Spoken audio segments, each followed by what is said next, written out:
नमस्कार. दुष्काळाशी दोन हात या एबीपी माझाच्या विशेष कार्यक्रमामध्ये आपल्या सगळ्यांचं खूप मनापासून स्वागत. मित्रहो, महाराष्ट्रातली आत्ताची दुष्काळाची जी काही स्थिती आहे ती आपल्या सगळ्यांनाच कल्पना आहे. अनेक ठिकाणी पाण्यासाठी लागलेल्या प्रचंड मोठ्या रांगा, पाण्यासाठी जात असलेले गावातले टँकर्स आणि त्यांना झोंबणारी लहान मुलं, लातूरसारख्या शहरामध्ये ट्रेननं पाणी पोहोचवण्याची आलेली एक नामुष्कीची वेळ, राळेगण सिद्धीसारख्या गावामध्ये सुद्धा टँकरनं पाणी पुरवण्याचा प्रसंग आज आपल्यासमोर आलेला दिसतोय. आणि या निमित्तानं या दशकातलाच नाही तर कदाचित गेल्या 50-100 वर्षातला सगळ्यात भीषण दुष्काळ महाराष्ट्र आज बघतोय आणि अनुभवतोय. ह्या सगळ्या पार्श्वभूमीवर समाज म्हणून आपण त्याच्याकडे कसं बघितलं पाहिजे? एक पर्याय हा आहे की जे काही होतंय ते बघा, निसर्गाला दोष द्या, शासनकर्त्यांना दोष द्या आणि उद्याच्या दिवसाची, उद्याच्या पावसाची वाट बघा आणि पाऊस येईल आणि सगळं परत आबाद होईल अशी इच्छा बाळगा. दुसरा पर्याय, ही जी आत्ताची परिस्थिती आहे त्याच्याशी मुकाबला करा, ह्या दुष्काळाच्या छाताडावर बसून त्याला नामोहरम करा, दुष्काळाशी दोन हात करा. आता हे कसं करायचं ह्याच्यासाठी अनेक वेगवेगळी मंडळी वेगवेगळे प्रकारचे उपक्रम, उपाय सुचवत आहेत. पण त्याच्यामध्ये एक मोठा म्हणूया किंवा खारीचा वाटा म्हणूया घेतला आहे तो पाणी फाउंडेशन.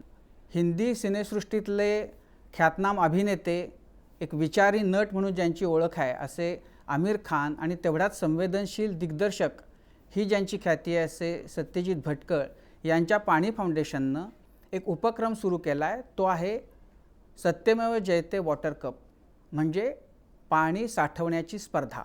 आज आपल्या स्टुडिओमध्ये दस्तूरखुद्द आमिर खान आणि सत्यजित भटकळ आलेले आहेत. आपल्या दोघांचंही खूप मनापासून स्वागत. आमिर आणि सत्यजित, खरं तर आत्ताच्या महाराष्ट्राला त्यांच्यामधली उमेद जागवणारा असं काहीतरी तुम्ही आत्ता करू पाहताय सत्यमेव जयते वॉटर कपच्या निमित्तानं. हे नेमके तुमचं काय, त्याच्यातनं तुम्ही करू पाहता आहात, हे नेमकं आहे काय? राजीव जी, इससे पहले कि मैं बताऊं आपको कि हमारे क्या विचार हैं और क्या कोशिश है, मैं आपको एक वीडियो दिखाना चाहता हूं. कुछ साल पहले सतारा में सकाळ न्यूज़पेपर ने एक कोशिश शुरू की और उस कोशिश से हम लोगों को बहुत इंस्पिरेशन मिली. उस कोशिश से हमको एक दिशा मिली, एक आइडिया मिली. तो पहले हम वो वीडियो मैं आपको दिखाना चाहता हूँ, फिर हम बताएंगे आपको. सातारा जिल्ह्यातलं अजिंक्यतारा, जमिनीपासून 3300 फुटांवर. साताऱ्याची ओळख, महाराष्ट्राचा गौरव, लढाऊ वृत्ती आणि आत्मविश्वासाचं दिमागदार प्रतीक. गतकाळाच्या दैदिप्यमान इतिहासाचा साक्षीदार असलेला हा किल्ला आज पुन्हा एकदा नव्या इतिहासाचा साक्षीदार ठरतोय. अजिंक्यतारावर आजपासून 3 वर्षांपूर्वी सुरू झालाय एक अनोखा प्रयोग. अजिंक्यताऱ्याविषयीच्या बातम्या मी खूप पेपरमधनं वाचायचो. सातारचं मानबिंदू असणाऱ्या अजिंक्यताऱ्याकडं सरकारचं दुर्लक्ष. मी म्हटलं सरकारला ठोकून काढण्यापेक्षा आपण काही ना काहीतरी काम करू शकतो. अजिंक्यताऱ्याची दुर्दशा सुधारण्यासाठी जनतेला आवाहन केलं गेलं. वृत्तपत्रात केल्या गेलेल्या या आवाहनाला उत्तर दिलं डॉक्टर पोळ आणि अजून फक्त 2 व्यक्तींनी. म्हणजे 3 जण आलेत ह्याचाच मला आनंद होता. म्हणजे माझ्यापेक्षा 2 जण कोणतरी अजून वेडे आहेत, ह्याच्या आनंदामध्येच मी होतो. एका जणाने प्रश्न पण विचारला की डॉक्टर साहेब 3च लोक आहेत आपण आणि एवढा मोठा किल्ला आहे, कधी होणार? तर मी त्याला उदाहरण दिलं की काडीपेटीच्या मध्ये काडी केवढी असते, अतिशय छोटी असते, पण एक काडी अख्खं जंगल पेटवू शकते. तसं आम्ही आज 3 जण आहोत, पण भविष्यामध्ये निश्चित त्याचे 30 होतील, 300 होतील, 3000 होतील. डॉक्टर पोळ यांचे विचार खरे ठरले. हळूहळू अजून लोक जोडले गेले. अजिंक्यताऱ्यावर फिरायला म्हणून येत होतो. डॉक्टर पोळांचं इथं काम चालू होतं. त्यावेळी मला वाटलं की मला अजून त्याच्यात कुठेतरी जॉईन व्हायलाच पाहिजे. माझं पोस्टिंग त्यावेळी सातारमध्ये झालं. एक श्रमदानाचं शेड्यूल सुरू झालं किल्ल्यावर आणि मग मलाही वाटायला लागलं की आपण सुद्धा थोडा सहभाग घेतला पाहिजे. किल्ल्याच्या साफसफाईपासून सुरू झालेलं हे काम हळूहळू जलसंवर्धनाच्या दिशेने सरकलं. कारण संपूर्ण महाराष्ट्राप्रमाणेच पाण्याचं दुर्भिक्ष साताऱ्यातही होतं. पण रोज आल्यानंतर माझ्या इथं लक्षात आलं की अजिंक्यतारा ही जलसंधारणाच्या कामासाठी एक उत्तम मॉडेल होऊ शकतं. हा माथा आहे, साताराचा माथा हा आहे. ह्या पायथ्याचं पाणी वाढवायचं असेल तर माथ्यावर काम केलं पाहिजे. जलसंवर्धनाच्या तांत्रिक पद्धतींचा वापर करून किल्ल्याच्या परिसरात काम सुरू झालं. आम्ही पहिल्यांदा जे जलसंधारणाचा पाया म्हणतात CCT, सलग समतलचं, त्या घ्यायला सुरुवात केली. ज्या ओघळी होत्या की त्या ओघळीवरती दगडी बंधारे बांधायला सुरुवात केली, जेणेकरून इथं मोठ्या प्रमाणात दगड पडला त्या दगडांचा आम्ही उपयोग करून घेतला. कारण म्हणजे मग काय की पाणीचा वेग कमी होईल, माती खाली जाणार नाही. अखंड 1.5 किलोमीटर बांबूची रांग केली आहे की जेणेकरून जमिनीची धूप होऊ नये. 6 ते 6,500 झाडं लावलेली आहेत, त्याच्यामधली 99% झाडं आमची टिकलेली आहेत. ह्याच्या मागचं कारण का मुलापेक्षा जास्त प्रेम आम्ही झाडांवर करतो. 3 वर्षांच्या अथक परिश्रमानंतर या कामाने साताऱ्याच्या जलसंवर्धनात एक मोठं योगदान दिलं. शहरात पाण्याचा स्तर उंचावला. पाऊस कमी प्रमाणात पडूनही कोरड्या आणि बंद पडलेल्या विहिरींना चक्क पाणी लागायला लागलं. उन्हाळा इतका आहे, आता पाऊस नाही, पाणी नाही, यावर्षी अजिबात बिलकुल पाणी नाही. तरी पण आजची जी पातळी बघतो आपण ती जवळजवळ 15 ते 20 फूट पातळी आहे पाणी. इथली जी तळी आहेत त्यामध्ये जर बघितलं आपल्या तर इथल्या देखील जवळजवळ सर्व तलावामध्ये आता पाणी आहे. उजाड झालेली माळ रानं पुन्हा हिरवी झाली. पशुपक्षी परतले. फक्त 40 लोकांच्या दररोजच्या 2 तासांच्या श्रमदानाने साताऱ्याचा कायापालट करून टाकला.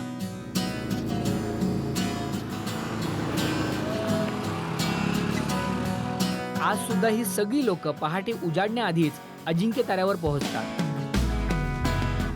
दररोज श्रमदान म्हणजे आम्ही वर्षातली एकही दिवस सुट्टी घेत नाही. दिवाळीचा पहिला दिवस सुद्धा आम्ही इथं काम करतो. दिवाळीच्या पहिल्या दिवशी आमची आंघोळ ही आमच्या घामानंच असते. आणि हा एक वेगळा ग्रुप आमचा तयार झाला आहे, ज्याला अजिंक्य तारा श्रमदान ग्रुप म्हणूया. ही कुठली रजिस्टर संस्था नाही, कुणाला SMS पाठवायला लागत नाही, व्हॉट्सअपचा मेसेज करायची गरज नाही. उद्या काय काम करायचं, काम ठरलेलं असतं. आपलं आपण लोक येतात, कुदळ फावड हातात घेतात, काम चालू करतात. जलसंवर्धनाच्या या कामात समाजातल्या प्रत्येक स्तरातली लोक जोडले गेलेत. आणि विशेष गोष्ट म्हणजे इथे कोणीही लहान मोठा नाही, सर्व एकत्र आहेत, समान आहेत, एकजूट आहेत. प्रत्येक वेगवेगळ्या कॅटेगरीची माणसं आहेत. डॉक्टर्स आहे, कॉन्ट्रॅक्टर आहे, सुतार आहे, रिक्षावाला आहे, ग्रामसेवक आहे, सरपंच आहे, बिल्डर आहेत. पण इथं आल्यानंतर हे सगळे चेहरे मुखोटे आम्ही बाजूला काढून ठेवलेले असतात आणि सगळ्यांचा इथं आल्यावर चेहरा एक आहे, ती श्रमकरी. कारण विचार करण्यासारखी गोष्ट ही आहे की का करतायत ही लोक हे काम. मी या समाजात राहतो, या समाजातून मला काहीतरी मिळतंय, मग मी समाजाचं काहीतरी देणं लागतो म्हणून वेळ काढतात 1-2 तास. फक्त आपली पुढची पिढी किंवा त्याच्यानंतरच्या काही पिढ्यांसाठी आम्ही हे जीव ओतून काम करतो की त्याचा फायदा आमच्या मुलाबाळांसाठी, समाजासाठी व्हावा. 2 हात फक्त तुमचे द्या, कुठल्याही पोकलँडची गरज नाही, मशीनची गरज नाही. निश्चित जलसंधारणाचं उत्तम काम करताच येतं. हे सगळ्या गावामध्ये करता येईल. जे अजिंक्य ताऱ्यावर आम्ही केलं आहे हे गावातल्या प्रत्येक खेड्यामध्ये, देशातल्या आपल्या करता येईल. आणि अशा प्रकारचं जर का प्रत्येक गावानं काम जर हातात घेतलं तर महाराष्ट्राचा पाणी प्रश्न हा निश्चित चुटकीसारखी सुटेल. आज आपण सर्वच जण पाण्याच्या संकटाशी लढतोय. आपल्या सर्वांचीच मूलभूत गरज, आपलं स्वप्न आहे पाणी. पण पाण्याचं स्वप्न काय आहे? पाण्याचं स्वप्न आहे समाजाने एकत्र येणं, लोकांनी एकजूट होणं. कारण जिथे लोक एकत्र येतात, एकसंध होतात, तिथे पाणी सुद्धा आनंदानं टिकून राहतं. जर फक्त 3 वर्षात 40 लोकांचं श्रमदान एवढा मोठा बदल घडवून आणू शकतं, तर विचार करा, महाराष्ट्रातल्या प्रत्येक कानाकोपऱ्यातली लोक जर पाण्यासाठी एकत्र आले तर केवढी मोठी क्रांती होऊ शकते. आणि याच भावनेने प्रेरित होऊन पाणी फाउंडेशन आपल्या कामाची सुरुवात करतंय की जेव्हा आपण सर्व एकत्र येऊ, समाजातला प्रत्येक जण जेव्हा पाण्याचं हे स्वप्न पूर्ण करण्यासाठी पुढे येईल, तेव्हा आपण सर्वांनी मिळून आपल्यासाठी एक दुष्काळमुक्त महाराष्ट्र निर्माण केलेला असेल. अजिंक्य ताऱ्यावरनं हा संदेश आपल्या गावागावामध्ये घेऊन जावा आणि जलसंधारणाचं एक उत्तम मॉडेल आपलं देखील गाव करावं आणि आपलं गाव सुद्धा अजिंक्य करावं.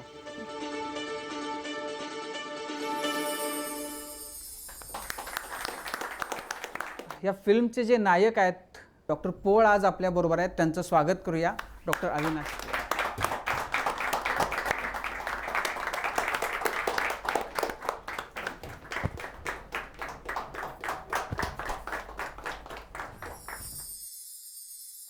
मला ना त्यातलं जिथं समाज एकत्र येतो तिथं पाणी आनंदानं राहतं, फारच फारच महत्त्वाची गोष्ट सांगितली. राजीव जी, अब मैं आपको जवाब दूंगा. आपका जो सवाल था हाँ कि हमारे विचार क्या हैं, हमने ये वाटर कप क्यों शुरू किया, सत्य में जयते वाटर कप. सत्य में जयते वाटर कप एक तरीका है लोगों को इसमें जोड़ने का.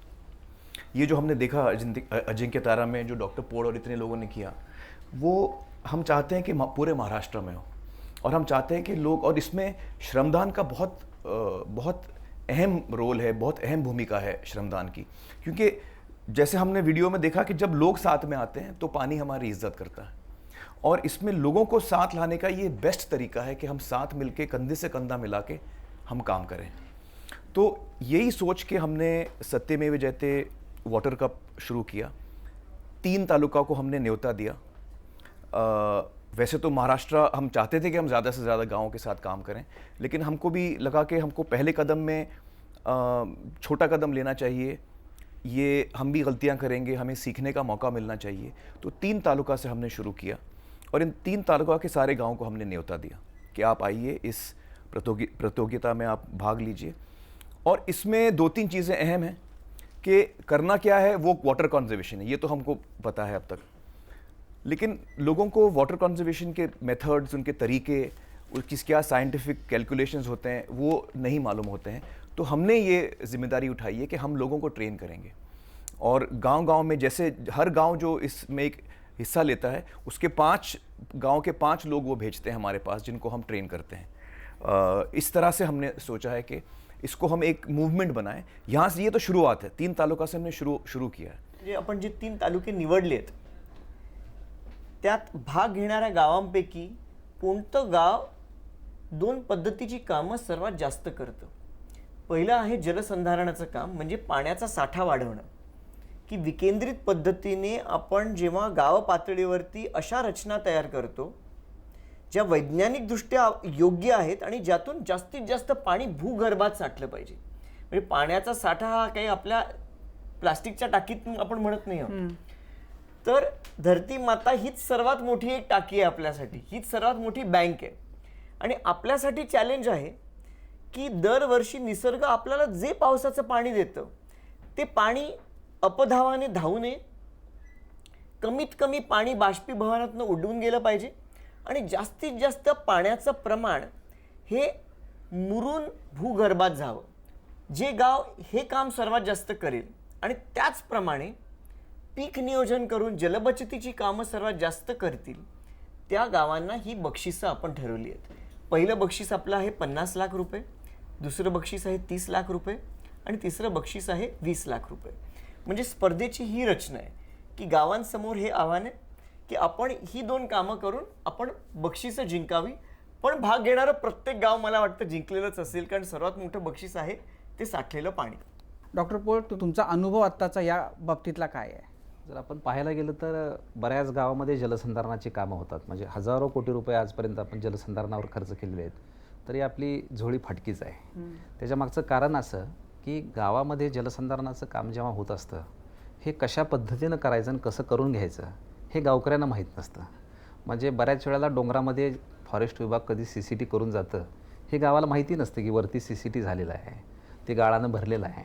हे जेव्हा लोकांना कळेल की CCT म्हणजे काय, त्याचा फायदा काय, त्याचा गाळ उपसल्यानंतर काय फायदा होऊ शकतो, दगडी बंधारे म्हणजे काय, सिमेंट बंधारा गावामध्ये आपण मोठ्या प्रमाणात बांधतो आहे. सिमेंट बंधारा आपला खडकापर्यंत जर गेला नाही तर तो खालनं गळती चालू होती.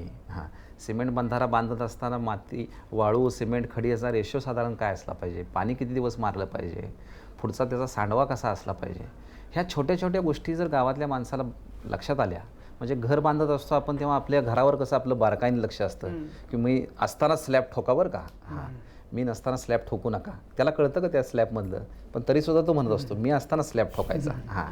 तसं गावाच्या बाबतीमध्ये सिमेंट बंधारा बांधताना होतं का? पण ह्या माध्यमातून मला वाटते की काही कार्यकर्त्यांची एक फळी तयार होईल, आणि ही फळी उत्तमपणे गावाला बरोबर घेऊन जाईल. जेव्हा माणूस एकाच विषयासाठी एकत्र येतो ना, तेव्हा त्याच विषयावर बोलतो. म्हणजे हा आमचा अनुभव आहे की आम्ही जेव्हा सकाळी रोज अजिंक्य ताऱ्यावर एकत्र येतो ना, रात्री कुठं TV वर काय झाले ह्याच्यावर चर्चाच नसती.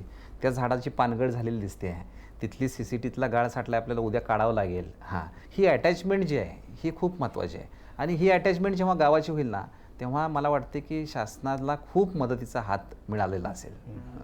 नाही, त्यासाठी राजीव आम्ही फार मोठ्या प्रमाणात या स्पर्धेसाठी आम्ही प्रशिक्षण दिलं. कारण शाश्वत उपलब्धी गावाला काय आहे या स्पर्धेतनं, मला वाटतं ही जी एक प्रशिक्षित तरुण तरुणींची फळी ही जी निर्माण झालेली आहे प्रशिक्षणातून, आम्हाला वाटतं ही सर्वात जास्त महत्त्वाची गोष्ट. ते प्रशिक्षण कसं दिलं गेलं याच्याबद्दलची एक आम्ही छोटीशी फिल्म केली आहे, ती आपण बघूया आणि मग पुढे सरकूया. पाणी फाउंडेशनने महाराष्ट्राच्या 3 जिल्ह्यातल्या प्रत्येकी एका तालुक्यामध्ये सत्यमेव जयते वॉटर कप स्पर्धेची सुरुवात केली. या स्पर्धेत 3 तालुक्यांमधल्या अर्ध्याहून अधिक गावांनी सहभाग घेतलाय. स्पर्धेत सहभागी होण्यासाठीच्या अटींनुसार प्रत्येक गावानं आपल्या 5 प्रतिनिधींना 4 दिवसांच्या प्रशिक्षणास पाठवणं आवश्यक होतं. हे प्रशिक्षण अतिशय वैशिष्ट्यपूर्ण करायचं होतं. त्यासाठी प्रशिक्षणाच्या आधुनिक तंत्राचा व शिक्षण पद्धतींचा वापर करून एक ट्रेनिंग मॅन्युअल बनवलं गेलं, ज्यात पाण्याच्या समस्येतून मुक्ती मिळवण्यासाठीच्या तांत्रिक आणि सामाजिक या दोन्ही पैलूंचा समावेश केला गेला. हे एक वेगळ्या प्रकारचं प्रशिक्षण होतं, त्यामुळे त्याचे प्रशिक्षकही वेगळे असायला हवे होते.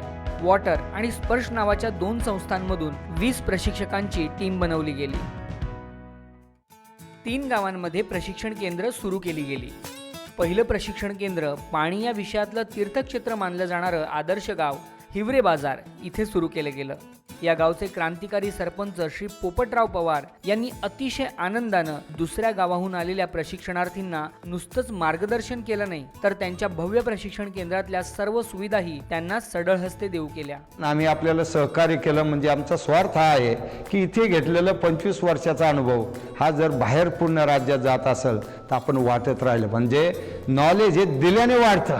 आणि सत्यमेव जयते वॉटर कप राज्यासाठी नाही, देशासाठी लोकसहभाग आणि पाण्याच्या ताळेबंदासाठी एक यशस्वी मॉडेल होईल यामध्ये कुठल्याही प्रकारची शंका मला नाही. नलवडेवाडी आणि हिवरे या 2 गावांमध्ये सुद्धा प्रशिक्षण केंद्र सुरू केली गेली. या ठिकाणी आसपास ना हॉटेल्स होती, ना जेवणाची सुविधा, ना मोठाली सभागृह. या सर्व व्यावहारिक अडचणी असूनही या गावांमध्ये प्रशिक्षण केंद्र सुरू करण्याचा निर्णय घेतला गेला. येणाऱ्या प्रशिक्षणार्थींना हे दाखवणं आवश्यक होतं की जलसंधारणाच्या कामामुळे काय चमत्कार घडू शकतो. या यजमान गावांनीही या सामूहिक कार्यासाठी आपल्या हृदयाचे आणि घरांचेही दरवाजे उघडले.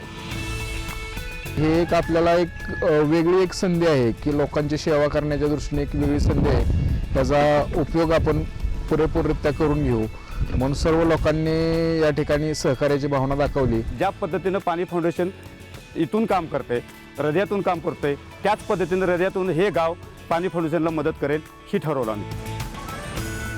कुठे गावातल्या शाळेत स्वयंपाकघर सुरू झालं, कुठे सार्वजनिक सभागृहांना प्रशिक्षण केंद्राचं स्वरूप आलं, तर कुठे कांद्याच्या गोदामांना. या प्रशिक्षणाचं एक वैशिष्ट्य होतं की यात एकही व्याख्यान नव्हतं. प्रत्येक सत्र सर्व प्रशिक्षणार्थींचा सहभाग असणारं होतं. पाणलोट क्षेत्र विकासाची संकल्पना मनोरंजक खेळांद्वारे समजवली गेली. या कामासाठी वापर होणाऱ्या उपकरणांची माहिती अगदी सहज पद्धतीनं दिली गेली. पाणलोट क्षेत्राच्या मॉडेलचा वापर करून पाणलोट योजनांचं प्रात्यक्षिक दाखवलं गेलं. फिल्म्स दाखवल्या गेल्या, शिवार फेरी काढली गेली, श्रमदानाचं महत्त्व समजलं आणि समजावलं गेलं. या ठिकाणी त्या ट्रेनिंगमध्ये मी पाहिलं, निवड वर्गामध्ये क्लासरूममध्ये बसून पुस्तकी ज्ञान द्यायचं नाही, तो गोष्टी रूपाने, खेळाच्या रूपाने आणि प्रत्यक्ष श्रमदान करून हसत खेळत त्यांना पटवून दिलं. प्रेम, जिव्हाळा आणि आपलेपणाच्या भावनेनं 150हून अधिक गावांवरून आलेल्या 800 पेक्षा जास्त प्रतिनिधींचं प्रशिक्षण पूर्ण झालंय. या प्रशिक्षणातून तयार झालेल्या लोकांनी आज आपापल्या गावात परतून सत्यमेव जयते वॉटर कप जिंकण्यासाठी पूर्ण उत्साहानं, आनंदानं पाण्याच्या या कामाला सुरुवात केली आहे.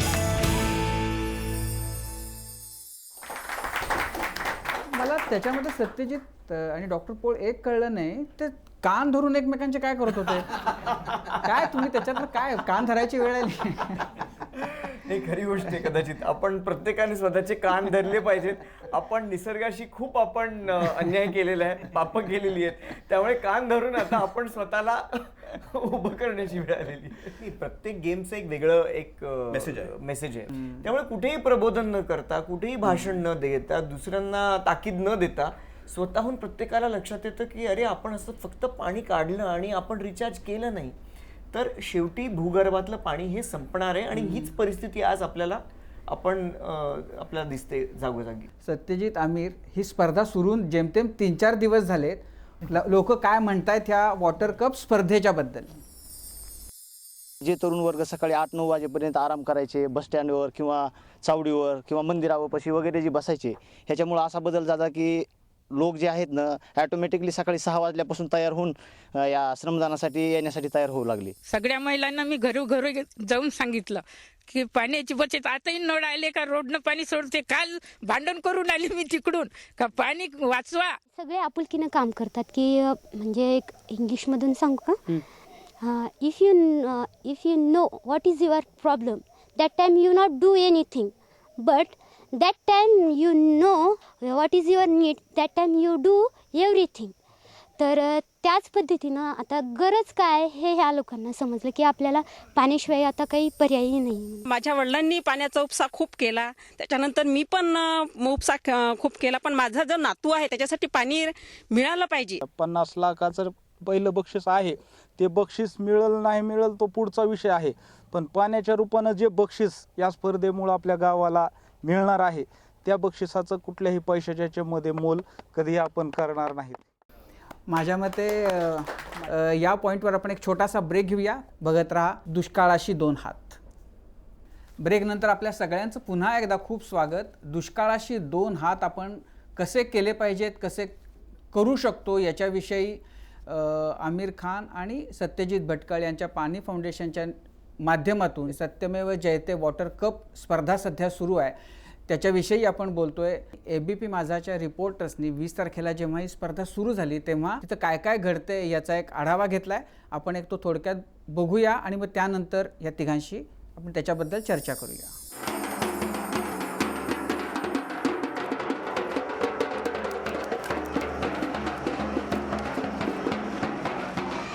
सत्यमेव जयते वॉटर कप स्पर्धेचे पडघम वाजू लागले.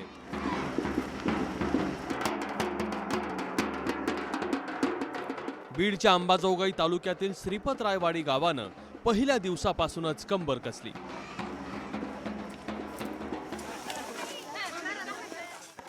दुष्काळाला पराभूत करण्यासाठी पोलिसांनीही गावकऱ्यांना मदतीचा हात पुढे केलाय.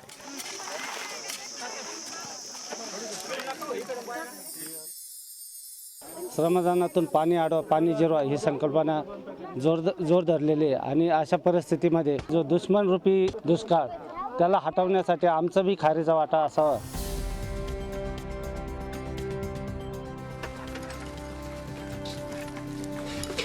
तिकडे अमरावतीच्या वरुड तालुक्यातल्या गावांनीही हातात फावडं आणि कुदळ धरली आहे.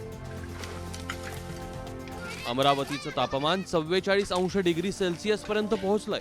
मात्र या होरपळून टाकणाऱ्या उन्हातही ग्रामस्थ तहान भूक विसरून श्रमदान करतायत. गोरेगावात ग्रामस्थांच्या मदतीला सरकारी अधिकारी आणि लोकप्रतिनिधीही धावलेत. वेळ आल्यानंतर विहीर खोदल्यापेक्षा आधीच जर आपण पूर्वतयारी तशी करून ठेवली तर आपल्याला पुढे येणाऱ्या प्रॉब्लेमला सामोरं जावं लागणार आहे. पाणी फाउंडेशनच्या वॉटर कप स्पर्धेत सहभागी झालेला तिसरा तालुका म्हणजे साताऱ्याचा कोरेगाव. इथल्या वेळूच्या ग्रामस्थांनी झाडांसाठी तब्बल 150 खड्डे खणलेत. तर वेलंग आणि कण्हेरखेडमध्ये CCT साठी श्रमदान सुरू आहे.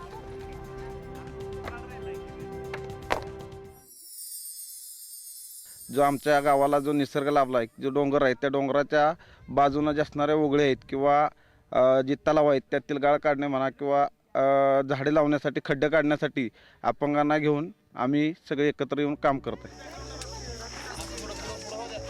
गावकऱ्यांच्या या प्रयत्नाला प्रोत्साहन देण्यासाठी सामाजिक संस्थांनी देखील पुढाकार घेतलाय. मानवलोक या संस्थेनं अंबाजोगाई तालुक्यातल्या गावांना तब्बल 1.5 कोटींची मदत जाहीर केली आहे. तर ज्ञानप्रबोधिनी संस्थेनं 10 लाखांचं आर्थिक सहाय्य करण्याची तयारी दाखवली आहे. अर्थात या सगळ्या लगबगी मागे एकच ध्यास आहे, तो म्हणजे महाराष्ट्र दुष्काळ मुक्त करण्याचा. ब्युरो रिपोर्ट, ABP माझा.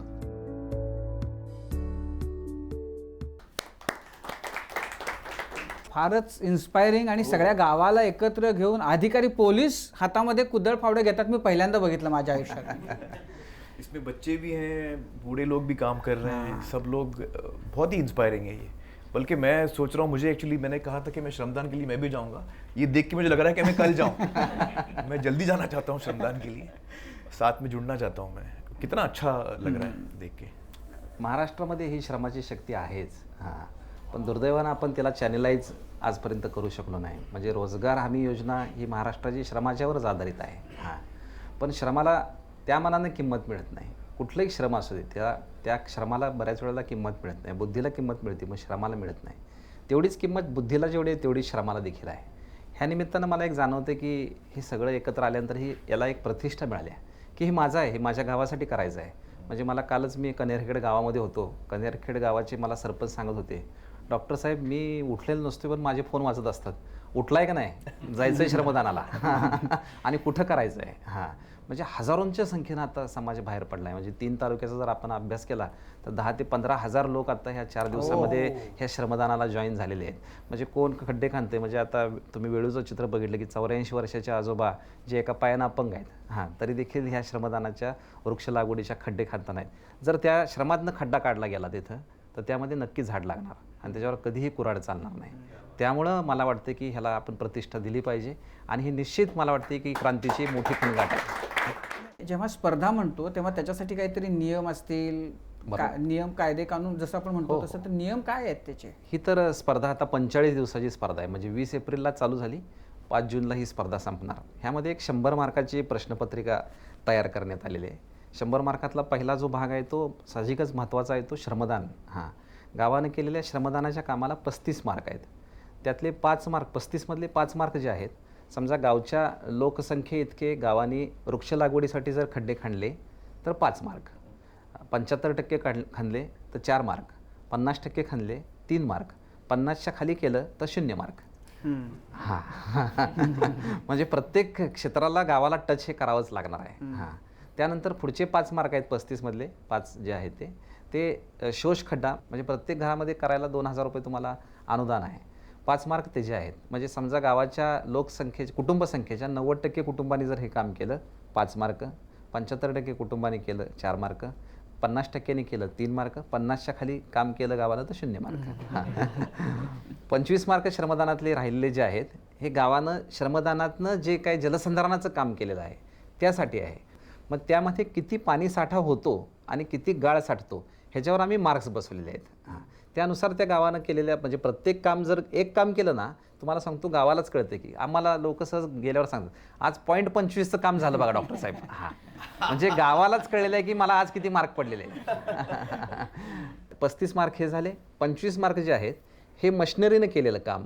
गावामध्ये आता जलयुक्त शिवार योजना आहे, IWMP एकात्मिक पाणलोट विकास कार्यक्रम आहे, आदर्श गाव योजना आहेत, आमदार निधी आहे, खासदार निधी आहे. ह्यामध्ये जे जलसाठे निर्माण होण्याचं जे काम होईल ह्यासाठी 25 मार्क आहेत. 60 मार्क हे झाले. 5 मार्क हे पुनर्भरणाला आहेत, म्हणजे वेगवेगळ्या पद्धतीचं छतावरनं पडणारं पाणी खाली संकलित करणे, विहीर पुनर्भरण करणे, बोर पुनर्भरण करणे. त्यानंतरचे 20 मार्क जे आहेत हे जलजागृती आणि जलबचतीसाठी आहेत. म्हणजे आता आपण दिंडी बघितली, हां, गावामध्ये आता कीर्तनकार आहेत, प्रबोधनकार आहेत. आता एका गावानं वेळूगावांतर ठरवलेलं आहे की हा सप्ताह आहे त्यांचा, हे 7 दिवस सप्ताह हा जलसंधारणाच्या व्याख्यानानेच होणार. हां, वेगळं कीर्तनच नाही होणार. म्हणजे मी एका गावामध्ये तर बघितलं की आता त्या गावातल्या मुलांना काम दिलेलं आहे त्या गावातल्या लोकांनी की तुम्ही आता सुट्टी आहे, सुट्टीमध्ये फक्त घरी जायचं, सत्यजित भटकळ, नळ आहेत का घरात, किती आहेत, हां, गळका आहे का बघा, मुलांना जाऊन चालू करून बघायचा गळका आहे का. सत्यजित भटकळांच्या घरामध्ये 3 नळ आहेत, 1 गळका आहे. हां, मग अशा गावाच्या गळक्या नळांची नोंदणी होणार आहे आता आणि ती ग्रामसभेमध्ये वाचून दाखवली जाणार आहे. त्यानंतर 10 मार्क्स जे आहेत हे लोकसहभागाला आहेत. लोकसहभागामध्ये गावानं केलेलं श्रमदान, बाहेरच्या लोकांनी येऊन केलेलं श्रमदान, गावातल्या लोकांमधून निर्माण झालेली लोकवर्गणी, बाहेरच्या लोकांनी दिलेली लोकवर्गणी, ह्याला 10 मार्क आहेत. आणि 5 मार्क जे आहेत ते गावानं ठरवायचं आहे की नाविन्यपूर्ण उपक्रम, ते प्रत्येक गावाचं डोकं ह्याच्यामध्ये लागेल. नाही, आता मी तुम्हाला अशी एक आमच्या रिपोर्टरनी एक केलेली स्टोरी दाखवतो आणि तुम्ही सांगा की तुम्ही त्याला किती मार्क देणार ते. आपण स्टोरी बघू.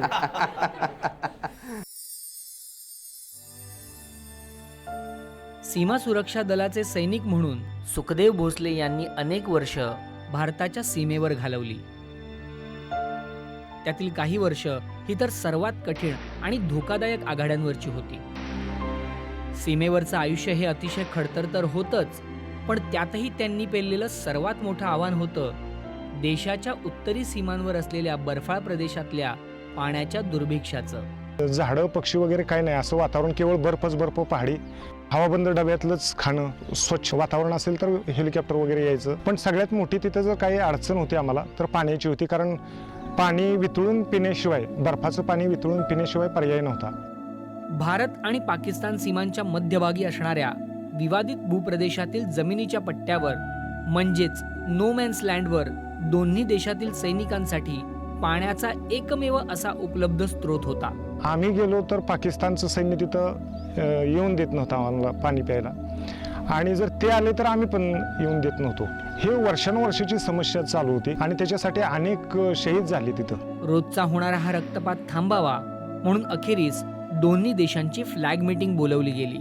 आणि मग दोन्ही बाजूचे अधिकारी या निर्णयावर पोहोचले की आपण हे पाणी वाटून घेऊया, की सकाळचा जर पिरियड सकाळी 7 ते समजा 12पर्यंत एका राष्ट्राचे सैनिक भरतील आणि 12 नंतर संध्याकाळी 4-5 वाजेपर्यंत दुसऱ्या राष्ट्राचे सैनिक पाणी भरतील. जोपर्यंत पाण्याचा पिरियड आहे तोपर्यंत कुणीही कुणावरती फायरिंग करायचं नाही, आणि त्याचं पालन दोन्ही बाजूनं केलं. एकमेकांसमोर शस्त्र घेऊन उभं ठाकलेल्या दोन देशांच्या सैन्याला पाण्यानं शांततेनं संगनमतावर आणलं. या घटनेनं पाण्याच्या या अनोख्या ताकदीचा साक्षात्कार सुखदेव भोसले यांना झाला आणि त्यांना एक वेगळाच दृष्टिकोन मिळाला. मला असं वाटतं की जे दोन टोक आहेत, भारत पाकिस्तान जर तसं म्हणलं की कुठल्याही ठिकाणी सहजासहजी एकत्र येत नाहीत, अशी लोक ज्यांच्या हातामध्ये 24 तास शस्त्र आहेत की कधी कुणाला काही करू शकतात आणि फुल पॉवर आहे दोन्ही सैन्यांना. पण इतके अधिकार असताना एक जिव्हाळ्याचा प्रश्न म्हणून त्याच्याकडे पाहिला गेला आणि दोन्ही सैन्यांनी ठरवल्यानंतर तिथं पुन्हा फायरिंग झालं नाही. जोपर्यंत मी तिथं पोस्टिंग होतो तोपर्यंत तिथं फायरिंग झालं नाही. मला फक्त काय म्हणायचं आहे की आपण जे छोटे छोटे विवाद घेऊन अनेक वर्ष भांडत बसतो, जर आपण हे मतभेद बाजूला ठेवले तर निश्चितच एकरूपता येऊन आपण सगळेच सुजलाम सुफलाम अशा पद्धतीनं पुढं वाटचाल करू शकतो. आणि हाच तो आत्मविश्वास आहे ज्याने सुखदेव यांना पुन्हा एकदा सैनिकाप्रमाणे लढण्यासाठी प्रेरित केलंय. फरक एवढाच आहे की यावेळी त्यांचं युद्ध दुष्काळाशी चालू आहे.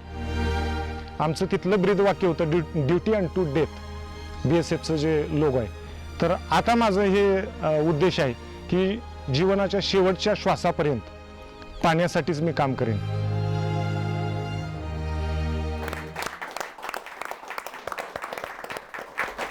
क्या बात है, व्हाट एन इंस्पायरिंग पर्सन. या भोसले साहब जो हैं मतलब from war hero to water hero. हाँ और बिल्कुल सही कहा उन्होंने कि हमको अपने जो भी कुछ छोटे मोटे चीज़ें हमारे बीच में वो भुला के हमको एक साथ आना है पानी के लिए.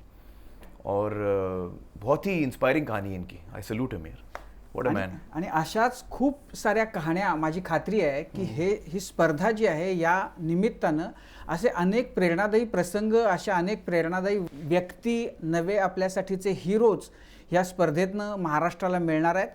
त्याच्याबद्दल आपण आणखीन बोलणार आहोत. एक छोटासा ब्रेक घेऊया. पाहत राहा ABP माझा. ब्रेकनंतर आपल्या सगळ्यांचं पुन्हा एकदा स्वागत. दुष्काळाशी 2 हात कसे करायचे याच्याबद्दल आपण बोलतोय. अमीर सत्यजित, आमच्या रिपोर्टर्सनी ही स्पर्धा सुरू जेव्हा झाली त्याच्यानंतर गेल्या 3 दिवसामध्ये 3 वेगवेगळ्या गावांमध्ये जाऊन प्रत्यक्षामध्ये काय घडतंय हे पाहिलं. आपण त्याच्याबद्दलचा एक छोटा रिपोर्ट बघूया आणि मग पुढे जाऊया. पाणी फाउंडेशनच्या सत्यमेव जयते वॉटर कप स्पर्धेसाठी गावागावात अशी चुरस निर्माण झाली आहे. अंबाजोगाई तालुक्यातल्या 28 गावामध्ये जवळपास 4,500 लोक या श्रमदानाच्या कामामध्ये सहभागी झाले आहेत. रोज सकाळी 2 तास आणि संध्याकाळी 2 तास असं हे लोक श्रमदानाचं काम करत आहेत.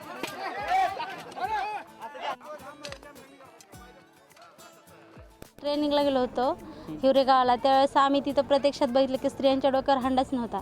मग त्यावेळेस आम्ही जे पाहिलं तेच म्हणलं आमच्या गावात तसंच करायचं. जे स्त्रियांच्या डोक्यावर त्यांना 1-1, 1.5 कोस पाणी आणावं लागतं तेच आम्ही आज गावात जे बंद विहीर होती ते खोदायला सुरू केली. आणि आता आमच्या गावच्या महिलांना हांडे घेऊन पाण्यालाही जायची गरज लागणारच नाही असं तयारी केली आहे. हातात हात दिला आणि खांद्याला खांदा दिला की कशा पद्धतीनं अवघड काम सुद्धा सोपं होतं हे या दृश्यावरनं दिसत आहे. मागच्या 4 वर्षापासून सतत पडणाऱ्या दुष्काळामुळं नकारात्मक मानसिकता तयार होत होती आणि अशा परिस्थितीमध्ये सत्यमेव जयते वॉटर कप स्पर्धा आली आणि या स्पर्धेमुळं लोक अक्षरशः दुष्काळाशी 2 हात करताना या कामामध्ये एकजूट झालेत. गावामधले तंटे, राजकीय वितुष्ट, अनेक वाद बाजूला सारून ही मंडळी आता केवळ दुष्काळाला हरवण्यासाठी एकत्र आली आहेत. म्हणूनच स्पर्धेमध्ये विजय कोणाचा होणार हे माहीत नाही, मात्र या गावातून दुष्काळ हरणार आहे हे मात्र निश्चित आहे. गोविंद शेळके, एबीपी माझा, बीड. वर्षानुवर्ष दुष्काळानं होरपळलेलं हे वेळू गाव आहे. या गावाला पावसाव्यतिरिक्त पाण्यासाठी 8 महिने वणवण फिरावे लागतंय. पण या सत्यमेव जयतेच्या वॉटर कपच्या अनुषंगाने हे संपूर्ण गाव एकवटलेलं दिसतंय. या लोकसहभागात लहान मुलांपासून ते आबालवृद्धांपर्यंतचे ग्रामस्थ सहभागी झालेले दिसत आहेत. त्याचबरोबर महिलांचाही मोठ्या प्रमाणात सहभाग दिसतोय. शिवाय अपंगत्व असलेली ग्रामस्थ मंडळी या लोकसहभागात काम करताना पाहायला मिळत आहेत. हे वेदावे बाजूला ठेवून ही सर्व ग्रामस्थ मंडळी पाण्यासाठी एकत्र आल्याचं दिसतंय. या गावाच्या तिन्ही बाजूला डोंगर पर्वतरांगा आहेत. या गावाची लोकसंख्या ही तशी 2000च्या आसपास आहे. या गावात सुरू असलेल्या या श्रमदानातून ग्रामस्थांना आता असं वाटू लागलंय की कालांतरानं शासनाच्या मदतीशिवाय 12 महिने आपली ताण आपल्या स्वकष्टावरती भागवली जाणार आहे.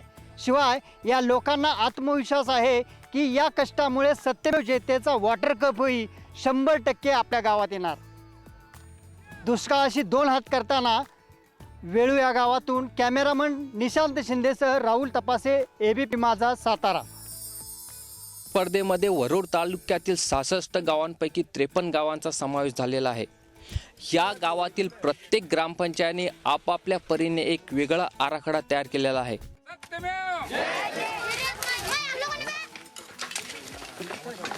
राष्ट्रसंत तुकडोजी महाराजांनी आपल्या ग्रामगीतेच्या 2ऱ्या अध्यायात लिहिला आहे, गाव करी ते राव न करी असे सांगून ठेवली चतुरी.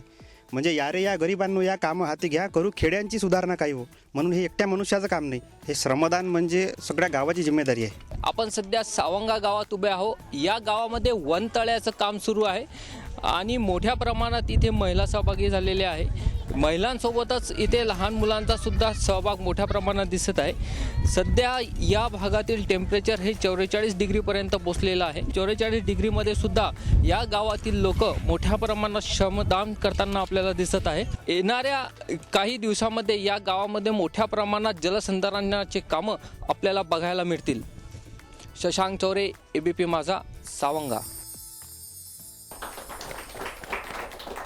सत्यजित, ही सुरुवात आहे आणि 45, 44, 45 डिग्री इतक्या रणरणत्या उन्हामध्ये ज्या उत्साहानं लोक काम करतायत अशी अपेक्षा होती. म्हणजे आमची अपेक्षा जेवढी होती त्याच्यापेक्षा मी म्हणेन की 10 पटीने जास्त मोठ्या स्केलवरती काम होतं आहे. तिथे दुपारी उभं राहणं जिथे कठीण आहे तिथे आपल्याला बुजुर्ग म्हणजे सिनियर सिटीजन्सही दिसतात, महिलाही दिसतात. म्हणजे समाजातील प्रत्येक घटक, लहान मोठं कोणीच आता उरलं नाही. म्हणजे पाण्याने खरोखरच ही किमया घडवून आणलेली आहे. एक अपंग आला होता, तो अपंगांची संघटना घेऊन सगळे काम करायला आले होते. खरी गोष्ट आहे, खरी गोष्ट. आणि ती एका दिवसासाठी नव्हे, हे रोज असतात. म्हणजे आपला महाराष्ट्र मराठी माणूस जर एकत्र असा आला तर तो दिवस दूर नाही की जेव्हा आपण दुष्काळाला आपण या आपल्या महाराष्ट्रातनं आपण त्याला पळवून टाकू शकतो. आमिर, पुढच्या 45-50 दिवसांमध्ये या स्पर्धेचा निकाल लागेल, कोणतरी गाव जिंकेल, पुढं काय आणखी? देखिए, हमारी कोशिश ये है कि अगले 3, 4, 5 सालों में पूरा महाराष्ट्र इस वाटर कप में भाग ले. हर गांव, हर शहर, छोटा और बड़ा, मुंबई भी इसमें भाग लेना चाहिए. ये हमारी विजन है. और हमने पहला साल जो है 3 तालुका से शुरू किया. हम चाहते हैं कि अगले साल, जब मैं अगले साल बोलता हूँ मेरा मतलब है ये बारिश के बाद. ये बारिश के बाद हम अगला राउंड शुरू करेंगे वाटर कप का. उसमें हम चाहते हैं कि हम 3 से 30 तालुका को इन्विटेशन दें, 30 तालुका के गाँव को हम न्योता दें कि वो इसमें भाग लें. और 30 से हम फिर 300 पे जाएं. महाराष्ट्र में करीबन 353 तालुकाज हैं. तो हर साल हम इंटू 10 करना चाहते हैं. 3 से 30, 30 से 300 और फिर 350. और 3-4 साल में, 5 साल में सब लोग इसमें भाग लें. आणि विशेष गोष्ट अशी आहे की त्या गावांनी जे नियोजन दिले, प्लॅन सांगितले, त्या प्लॅन मधली जरी निम्मी कामं झाली तर ही जवळजवळ प्रत्येक गाव हे पाण्याच्या बाबतीत पूर्णपणे स्वावलंबी होणार आहे. नाही, पण याच्यामध्ये आपली अपेक्षा काय आहे की आता जे पाणी साठेल ते ह्या वर्षाचा प्रश्न त्याचा मिटेल, म्हणजे पुढच्या वर्षीसाठीचा प्रश्न मिटेल? उसमें मतलब मुझे लगता है कि एक बारिश में वो प्रॉब्लम पूरी तरह सॉल्व नहीं होगा, एक बारिश में वो पानी का लेवल थोड़ा ऊपर आएगा, अगली बारिश में और ऊपर आएगा। लेकिन अगर हम ये काम करेंगे तो, अगर हम ये काम नहीं करेंगे तो फिर कुछ नहीं होगा। लेकिन अगर हम ये काम करेंगे तो हर साल मेरे हिसाब से एक साल में शायद पूरी तरह से सॉल्व नहीं होगा ये प्रॉब्लम, लेकिन 2 साल 3 साल में जो गाँव ऐसा काम कर रहे हैं उनका वाटर टेबल का जो लेवल है, स्तर है पानी का, ज़मीनी पानी का स्तर जो है वो बहुत ऊपर आ जाएगा।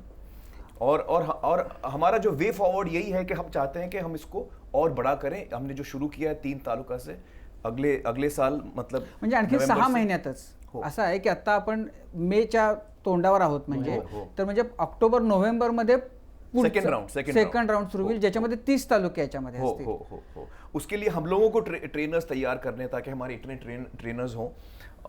इसके अलावा हम लोग के मन में ये भी है कि हम लोग इसको एक डिजिटल प्लेटफॉर्म हम इसके लिए बनाएं, ताकि और लोग इसमें हिस्सा ले सकें।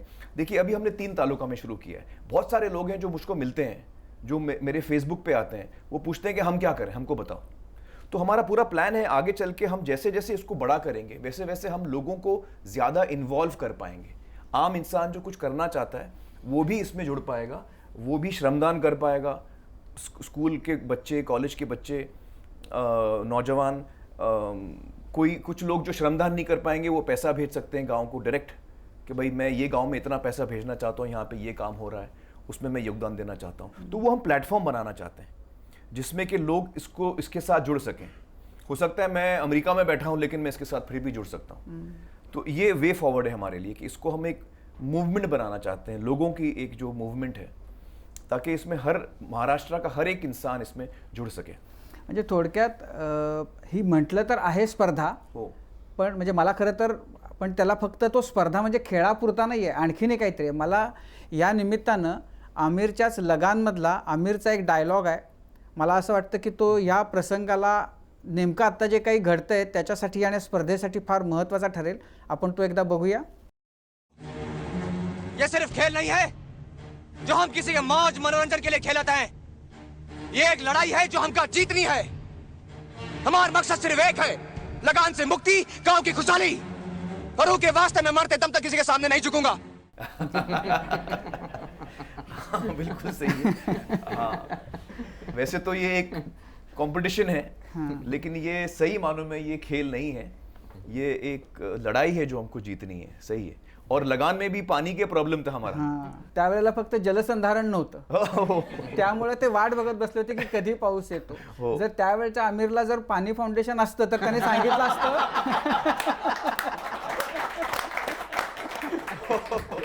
कि तुम्ही नुसते करू नका. भुवन बोलता क्रिकेट छोड़ो, हम लोग पहले सीसीटी बनाते हम लोग। दुष्काळाशी संघर्षाच्या आणि 2 हात करण्याच्या अशा अनेक प्रेरणादायी कहाण्या आपण या पुढच्या भागामध्ये सुद्धा पाहणार आहोत. आमिर आणि सत्यजित भटकळ यांच्याबरोबर दर शनिवारी रात्री 9 वाजता आणि रविवारी सकाळी 10 वाजता या कार्यक्रमामध्ये डॉक्टर अविनाश पोळ खास आले, त्यांचे खूप मनापासून आभार. आमिर, सत्यजित, आपल्या दोघांचेही आभार. आपण इथंच थांबतोय. पाहत रहा दुष्काळाशी 2 हात ABP माझावर.